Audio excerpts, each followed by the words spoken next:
Mapagpalang araw po sa inyong lahat. Ito na lang po muli si Maestro Virgo Oso known as Commander Saturn ng Saturn Tornados upang pag-usapan natin mga bagay-bagay patungkol sa karunungang lihim na isang maselang topic, sabi nga nila. Sapagkat marami kasi ang mga nagbibigay ng kanilang personal na opinion, nais kong itakil up natin kung mga tanong patungkol sa Sator at tinatawag din ng kung ang Sator daw ba ay sa demonyo. Kasi sa simula't simula, marami na kasi ang gustong wasakin ang Sator sa totoo lang. Pero nais kong bigyang pansin yan ngayon upang mas maliwanagan ang lahat sa pangkalahatan ngayon sa mga nag-aaral ng karunungang lihim. Sapagkat ang nangyayari kasi, yung mga ibang tao na hindi nag-aaral ng ganitong mga aralin at sa iba sila nakapag-aral, ay nagkakaroon sila ng doubt, nagkakaroon sila ng alinlangan, nagkakaroon sila ng takot. Sabi nga nila, ang mundo ng karunungang lihim, sabi ko nga sa inyo, napakalawak niyan. Sabi nga, hindi mo kayang arukin lahat, na malalaman mo lahat o ano. Sapagkat yung mga sinaunang maestro na yan, pinagkalooban niya ng mga kaalaman sa pangkalahatan. Bawat isa sa kanila ay binahaginan ng mga ganitong mga uri ng mga bagay. At para sa akin lang, wala man sila ngayon sa mundo natin ngayon, ngunit ating tinatahak yung kanilang mga pinagdaanan, sabi nga nila, o sinubaybayan natin o inaaral natin kung ano yung mga ibinahagi ng mga sinaunang maestro, sabi ko nga sa inyo, mga nagturo. Sa lahat naman, sabi ko nga, sa lahat ng mga klase ng karunungang lihim, lalating ko na, kung hindi nagmumula sa dakilang isang kapangyarihan ito, yan ay talagang nasa panig ng pwersa ng kadiliman. Ngunit sabi ko nga sa inyo, anumang bagay na kapag hiniling mo sa dakilang isa at pinahintulutan ito ay magkakaroon ng tinatawag nilang mapapagana mo yung mga bagay na ganyan. Ang sa akin lang, kung bakit nila sinisira yung Sator sa pangkalahatan, siya sabi ito sa demonyo, sapagkat ganito ang aking interpretasyon dyan sa bagay na yan. May mga tao kasi na hindi nila masyadong maintindihan yung mga ganyang bagay. Ang sa akin lang, ang Sator kasi ay isa sa lihim ng pangalan ng dakilang isa. Kasama yan sa 1,001 na lihim na pangalan. Sabi ko nga sa inyo, mapalad ang mga taong nakakaalam na lihim na pangalan ng dakilang isa o nag-iisang Diyos na tunay at totoo na mabuti sa kaitaasan. Sapagkat ang lingwahe sa bawat sa pangkalahatan, hindi naman pare-parehas na sasabihin mo na ang pangalan ng dakilang isa sa isang lugar na to ay yun na yun. Sa isang lugar naman ay naganap o nagkaroon ng lingwahe rin doon. Kaya nga nagkakaroon ng variation sa atin, yung tinatawag ng lingwahe, yun ang nagdi-divide sa lahat ng mga tao. Sa iba, ang pangalan ng dakilang isa ay Elohim. Sa iba naman, ang pangalan ng dakilang isa ay Yahweh. O meron naman silang meaning doon, yung tinatawag ng Yod, He, Vav, He. Isa rin yan sa mga... Sa iba naman, ang pangalan ay Adonai. Sa iba naman ay Ela. Sa iba ay Allah. O sa iba naman ay Tetragrammaton. Iba-iba, sabi ko nga sa inyo. Ngunit sabi ko, ang Sator ay isa yan sa lihim na pangalan ng dakilang isa. Para sa kalaman nyo lang. Nabuo ang Sator sa paglalahad ng mga tao, ng mga nagsakripisyo ng mga tao, at pinanggalingan niya yung tinatawag ng Pater Noster. Our Father, sabi nga nila. At sa iba naman, na hindi pa talos na mga ganyang bagay, nasa sa inyo yan, hanapin nyo, sabi ko nga sa inyo. Saka sa mga, ito lang masasabi ko. Sa lahat ng mga taong mabubuting lingkod na tinatawag nga, sinasabi nga nila, na tinawag din ng dakilang isa, hindi maghahayag yan ng isang bagay na sisirain mo ang isang pundasyon sa karunungang lihim, sa pangkalahatan. Ang tanong ko lang, bakit kinatakutan yan ng mga pwersa ng kadiliman? Ang Sator. At isa pa, isang bagay pang tanong ko. Kung yan ay hindi kinasiyahan ng dakilang isa, dapat noon pa lang ay binura na yan. O talagang sinira na yan, binasak na yan. Wala ka na makikitang ma-retrace pa na kabahagi nito o maghahayag na kung anong kahulugan nito. Sabi ko nga sa inyo, lahat ng bagay ay palaisipan. Ngunit nasa sa iyan kung paano mo tuklasin ng mga bagay na yan. At sana lang sa mga tao na naninira din at some point sa isang aralin, na sabi ko nga, mas nauna pa sa inyo ang aralin na yan. Nauna pa sa atin. Kung nabasa mo lang sa ibang mga hayag na aralin o sa ibang mga talata o sa ibang mga kung ano man teksto, ayun ang sasabihin mo makatotohanan. Di ba?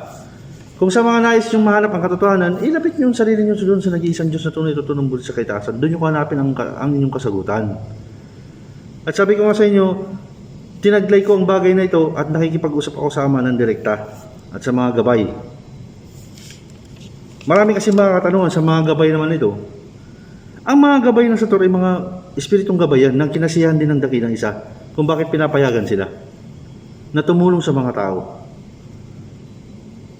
Para sa iba kasi nagkakaroon kasi ng maling interpretasyon eh. Kaya ng mga ibang tao tinatakot nila sa ganito, ganun, ganyan. Di ba? Para saan? Anong motibo nyo para takutin yung ibang tao na huwag mag-aral ng Sator? Para saan?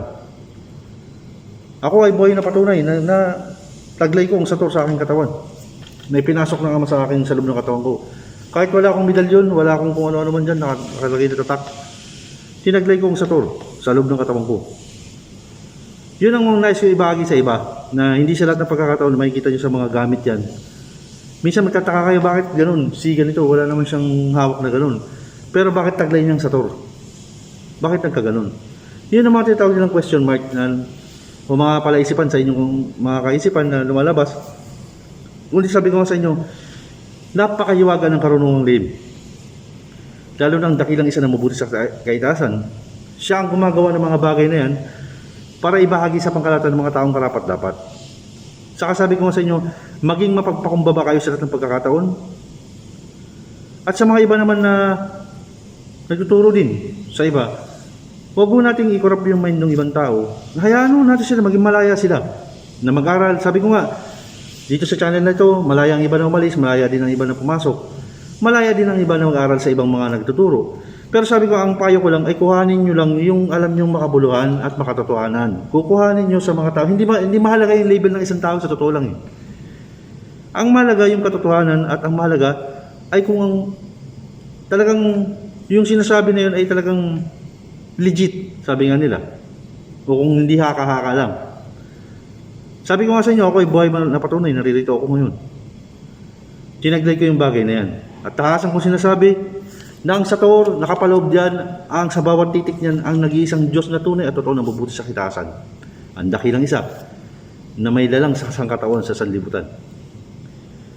Para malaman nyo lang. At sa mga naliligaw ng landas at sa mga kumbaga sa nalumbok sa mga ganyang mga bagay sa patungkol sa karunungang lihim, may pag-asa pa po. Pwede pa kayong magbalik loob sa dakilang isa. Itawid nyo lang inyong mga gawa at intindihin nyo kung ano yung mission nyo. Ano ba talaga ang mission natin? Ano ba talaga ang purpose natin sa mundong ito? Hindi ba tumulong tayo sa mga taong nangangailangan din ng tulong?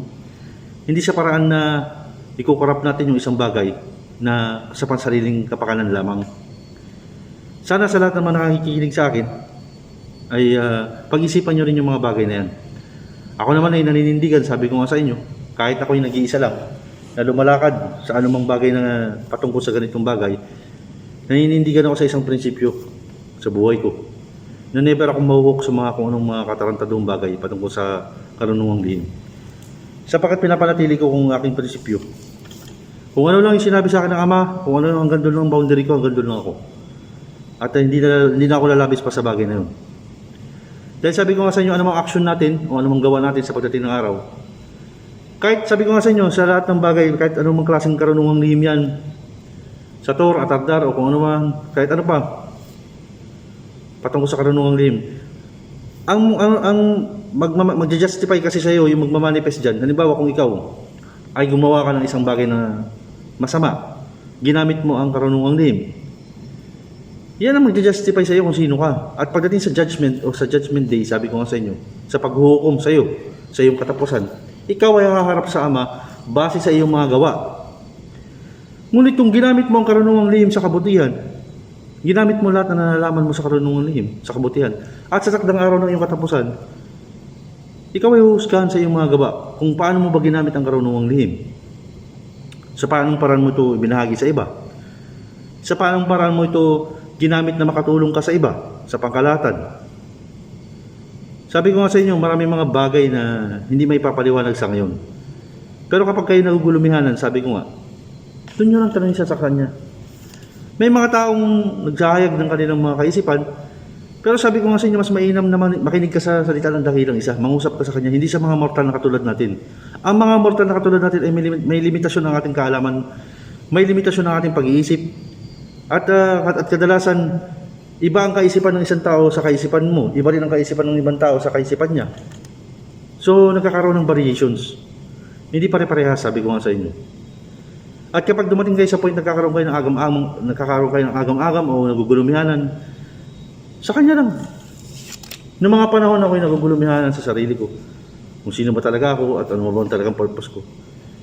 Mas pinili kong lapit ang sarili ko sa dakilang isa na mabuti sa kaitaasan, sa pangkalahatan. Sa akin lang, sabi ko nga sa inyo, ang mahalaga ay yung paggawa mo ng kabutihan sa kapwa mo. Hindi sa kahit ano pa mang mga bagay. Kasi kung makikipagdebate ka pa sa iba, kung ito bang tama ba ako, baka totohanan ba ito, kung ano. Walang katapusang debate yan, mga kapatid.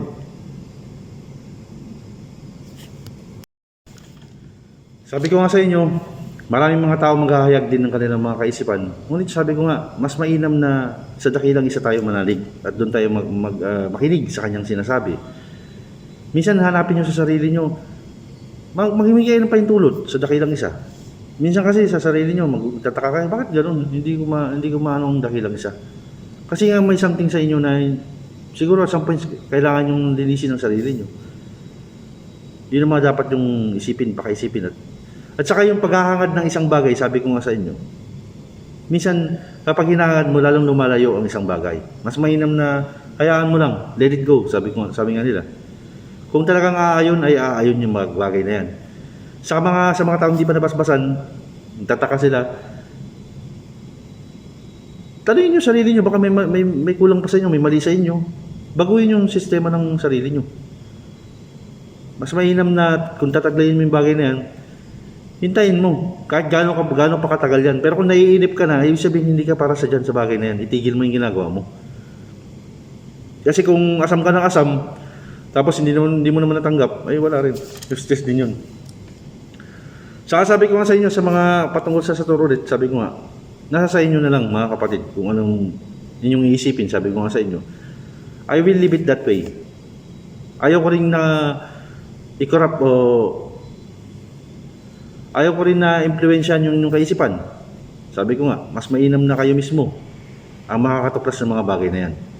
Yan naman po ang binabagi ko sa inyo sa ngayon. Sana po ay maging fair po ang lahat sa atin sa pangkalahatan patungkol sa karunungang lihim. Ano man yung nasa sa isip nyo na nais nyong sabihin sa iba o kung ano man, sana po ay maghunos dili din tayo. Pakaisipin natin yung ating mga binibitawang salita. Sapagkat nakaka-apekto to sa mundo ng espiritual, sa mundo sa mga pundasyon. Kasama ang mga pundasyon na yan sa mundo ng espiritual na ibinabahagi sa pangkalahatan. At yun lang yung mga pwede kong ibahagi sa inyo sa ngayon na nais kong ibahagi sa inyo. At sa susunod, marami pa tayong itatakilap. Okay po. Hanggang sa muli po at God bless po sa inyo lahat. Yahshua Masaya, Yahshua Masaya, Yahshua Masaya.